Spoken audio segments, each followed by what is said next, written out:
na si Tito ang mga titos. Dali.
Tingnan ko si Sophie doon sa taas. Nasa 3rd floor siya naglilinis.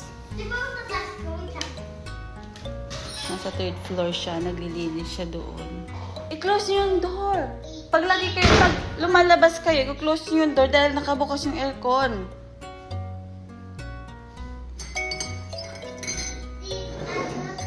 Tapos, naglalaban na din ako yung mga damit nila, nilalabhan ko na.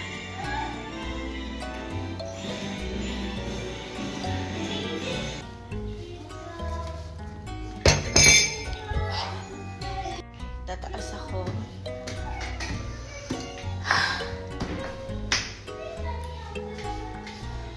Tulungan ko na lang siya mag-brush. Asan ka na, Sophie?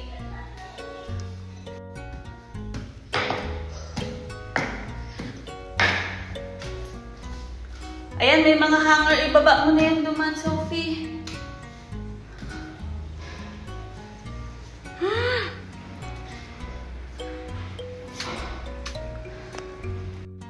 Ayan, nilagay ito nung bagyo. Ito. Maglalaba ako. Lalaban ko na yun. Nakakatulong ang ulan. May mga lalabhan pa pala. Ang dami pa. Tapos, Sophie, masamhod pala. Tama na, tama na. Masamhod. Laking tulong ang ulan kasi walang tubig dito. Ito ang mahirap pagka laging umuulan, laging basa yung tiles. Nagkakaganyan. Yan, diba? Hindi ko alam kung ano yung pampaalis niyan. Tapos ito pa. Dito yan sa 3rd floor. Kasi nga, laging nababasa. Laging nauulanan, naiinitan. Kaya nagkakaganyan-ganyan siya.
Come here, dali!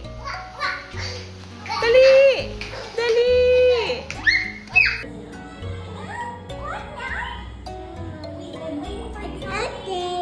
so cute. It's a big boy. D-boy? Where's D-boy?